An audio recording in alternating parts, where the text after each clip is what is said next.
Hi all, today I thought we'd do an experiment to talk about stress.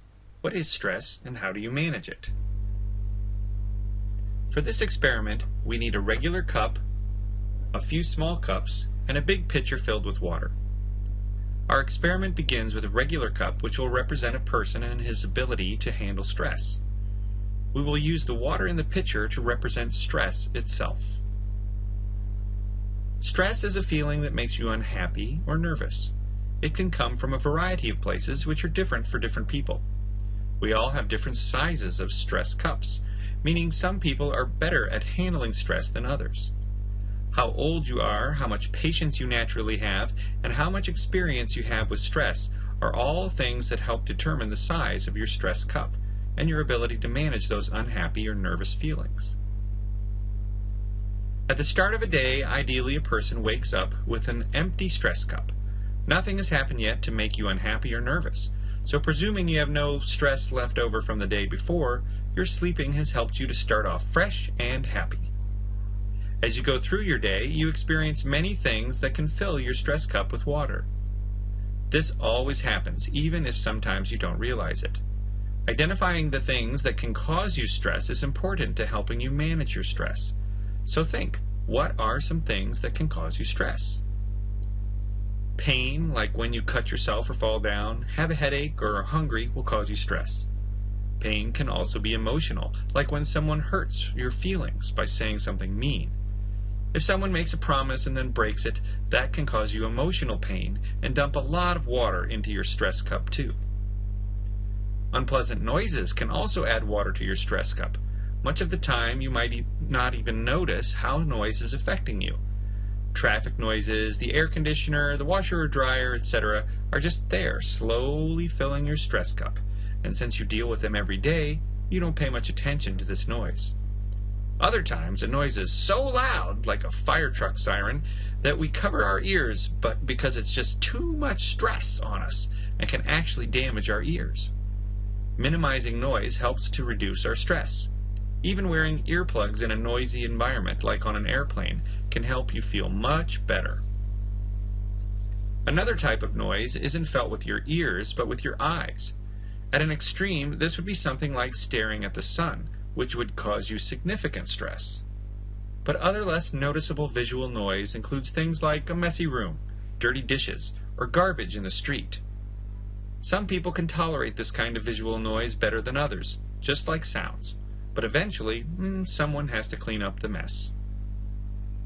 Work, lack of time or money, fights with friends, or unexpected stress, like finding someone stole your backpack, are also things that add stress to your daily cup. I'm sure you can think of many other things that create stress in your life. Naming them is an important first step towards learning how to manage them. At some point, all of these things that cause you stress fill up your cup and will eventually spill over if you don't find a way to reduce the stress. We'll talk about ways you can do this, but first, what happens when the stress spills over? When stress becomes too much for a person to manage, it typically comes out as either anger or sadness. Your stress cup just can't hold more water, and it makes a mess everywhere. You walk around mad or sad, looking for something or someone to clean up the mess. Maybe you hit something, break something, or yell at someone for a minor issue, or just break down crying out of sadness. It's messy and a negative way to clean up your stress, but it happens sometimes. If so, it's okay, but if it happens a lot, you might need help learning how to better manage your anger or sadness. Being angry or sad usually causes someone else stress, or even yourself more stress, which doesn't solve the problem at all. If you're angry or sad all the time, it's like your stress water is really hot, and no one wants to touch it for fear of getting burned. If they give you some space to cool down, then they can help you clean up the mess. The time it takes to cool down and the amount of mess to clean up varies, but at some point, either you or someone else is going to have to clean up that mess. That's just the way it is. Fortunately, you don't have to get angry or sad to manage your stress. You can empty some water from your stress cup before you spill over. The easiest way to dump your stress is to do something you enjoy. Reading a book, listening to music, playing a game, or some kind of sports activity are all good ways to dump your stress. There is, of course, a risk of spillage when you are transferring your stress to the activity. For example, you may burn your food while cooking, or lose your soccer match, but the potential for feeling good about the activity is usually worth the risk. Talking to friends or family is also a good way to dump stress. If it's a good friend who listens with love, then they are willing to accept your stress and dump it for you. Sometimes you need to dump a lot of stress into your friend's cup, other times just a little. But to be a good friend yourself, you must be willing to accept some of their stress as well and get rid of it for them. Since it wasn't your stress to begin with, it is usually a lot easier to let it go than it is for them.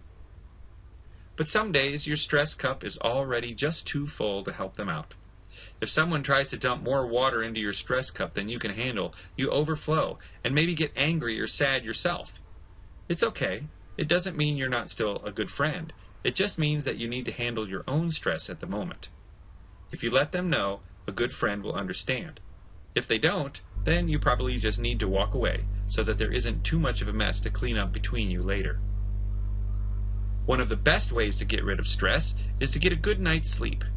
Sleep and relaxation is a very low-risk way of reducing the water in your stress cup. Watching the ocean waves, doing yoga, listening to music, or watching TV are similarly effective activities. Laughing, laughing, laughing is probably the second best way to reduce stress, so find ways to make yourself and others laugh whenever you can. Remember, all of us experience stress. We have to find ways to dump it, or we will be unhappy ourselves and make others around us unhappy. So instead of getting angry or sad when your stress cup is spilling over, search for ways to clean up the mess with a stress-dumping happy activity.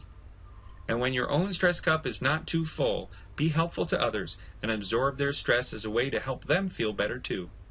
You'll be surprised at how that helps you empty your own stress cup at the same time.